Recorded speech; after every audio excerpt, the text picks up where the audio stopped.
Hello everyone, I'm Sophie and I'm currently at Kechara Forest Retreat, Bentong, Malaysia.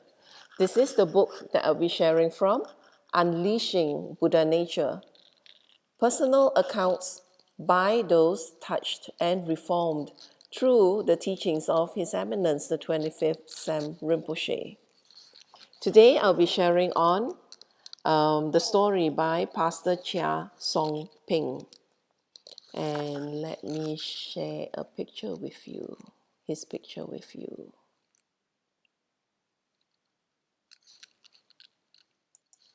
There you go. This is Pastor Chia. So page 100. Welcome to the uncomfortable zone. Pastor Chia Song Ping. And here's a short write-up on Pastor Chia. Pastor Chia Song Ping met His Eminence the 25th Sam Rinpoche when Rinpoche was having a short stay at his neighbor's house. That chance meeting bloomed into a deep friendship that has spanned nearly 2 decades and counting. Pastor Chia was eventually ordained as a Buddhist pastor in 2011 and is now spreading the works of his guru and the Dharma through pujas, rituals, counseling, and sharing of his knowledge. And here Pastor Chia shares his account. I remember breaking the news to my father that I wanted to learn Dharma from Rinpoche and become his full-time assistant. He was not happy with my decision. Why would I, then a 24-year-old chef in Singapore, throw away my career for Buddhism? Why couldn't I just perform some prayers and read the teachings during my free time like others? All 10 of my siblings subscribed to the usual formula: work plus marriage plus having kids equal adulthood. And here I was, his youngest son, not doing the math on how I would be able to support myself by serving a monk. I was, however, never fully convinced that life was all about salary, promotion, and marriage. When I followed Rinpoche to his monastery in India in 1997, I was touched by the serenity of the monks there, even though they barely had enough to eat. Back in my urban hometown, where people flocked to drink cups of coffee that cost as much as a meal, I had never seen such contentment. It got me thinking about my future. Did I want to continue being a chef and just get paid until the end of my days? Or did I want the same smile on my face as the monks I met? The answer arrived not long after. On my third trip to India with Rinpoche, I received word that my father was diagnosed with cancer at a terminal stage. I quickly flew back to him and accompanied him as his health deteriorated rapidly. During one of his final days, my father asked me if he could take refuge in the three jewels, Buddha, Dharma, and Sangha. Taking refuge in Buddhism is akin to Christianity's baptism. You officially become a member of the faith. My father wished to take his vows before Rinpoche. Shocked at his sudden request, I promised I would ask Rinpoche, who was still in India. Unfortunately, Rinpoche could not make the trip. However, he told me to perform the ritual instead. I was taken aback. I was no monk and was so new in my Dharma studies. How could I do it? But Rinpoche assured me that as long as I understood the vows and gave them to my father, it would be sufficient. So I went ahead, prepared the ritual, and my father took refuge. The effect was amazing. My father had been in pain. He couldn't even breathe without the help of a machine. But his expression after the ritual was serene. He was even consoling the crying relatives who saw his condition, saying, "Don't worry about me. If I pass on, the three jewels will guide my path." His fearlessness in facing death told me what I needed to do with the rest of my life. I needed to spread the Dharma to others so that it could help me. it could help them have the courage to face the impermanence of our existence, just like it helped my father. I decided that I wanted to be a monk. By then, Rinpoche had already moved to Malaysia to spread the Dharma, and I tended to his daily needs. Every day spent with Rinpoche became a training of sorts to prepare me for monkhood. It was soon clear to me that before I could help others, I first needed help fixing my own flaws. Language was one of my biggest barriers. I had very little fluency in English and even lower self-esteem. Rinpoche himself, however, only spoke English. This meant we both could not really understand each other. How could I learn Dharma from him like that? Many of Rinpoche's followers were also urban professionals who spoke mostly English. I ended up being a silent outsider in their discussions. Rinpoche sent me to English tuition classes, but that wasn't enough. To force me to practice the daunting language, he assigned me to be a salesman at the newly opened Kachara shop, where I had to explain about the statues and merchandise to customers. That was tough. I realized that I had lived quite a sheltered life, never exposed to the world outside of my comfort zone.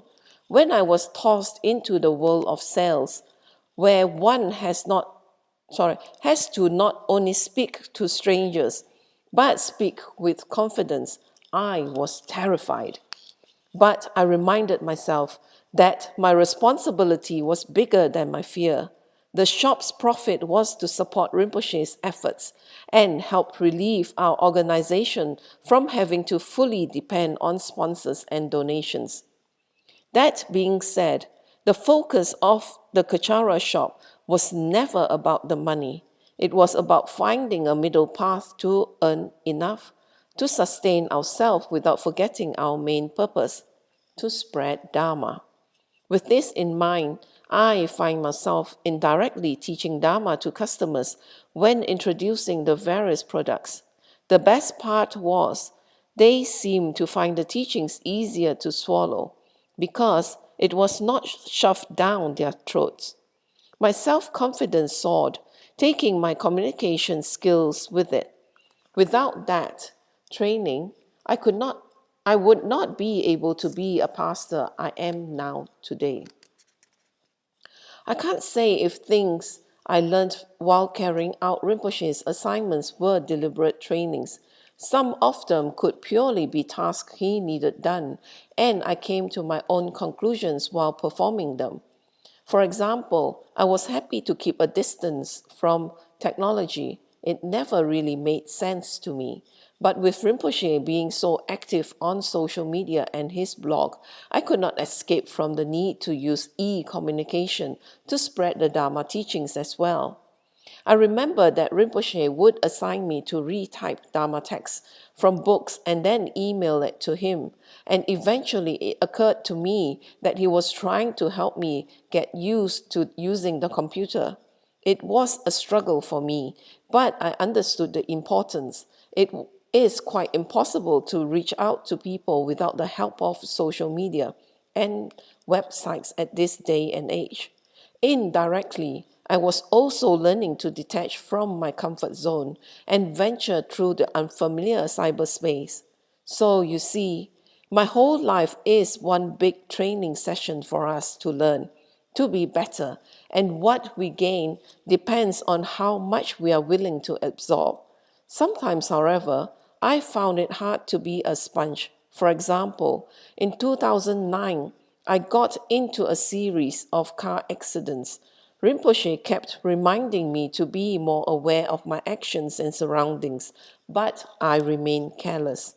The reminders eventually erupted into scoldings so severe that I even began to avoid him. Then a group of Rinpoche students showed up at my home carrying posters of gruesome motor accidents. They had been instructed to put those posters up around my house, over my bed, even in my bathroom. Imagine waking up in the morning and the first thing you see is intestines spilling out from someone lying on the road. Rinpoche even told me to sell my car. I obeyed. I was getting rather jittery about driving around anyway. Seeing pictures of a mess of blood and flesh splashed all over cars every day has that effect. Some time later, we were at a party at Rinpoche's house. Before I went home, he told me, I have always cared for you. You are like a brother to me. I was stunned. Stupid me.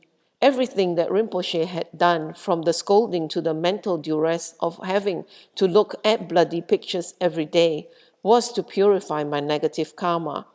It hit me that while I had 5 or 6 road accidents in that year alone, I was never hurt a single time. You cannot have fear and hate towards your Lama, I learned.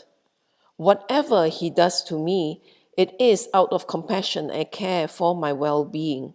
He knows what I need. I may not be able to avoid the karma that will materialize for me, but if I trust in my Lama and follow his instructions, he will be able to help me. Perhaps it was this trust that has helped me survive my latest assignment to design the green landscape and tend to the plants at Kachara Forest Retreat, KFR, in Bentong.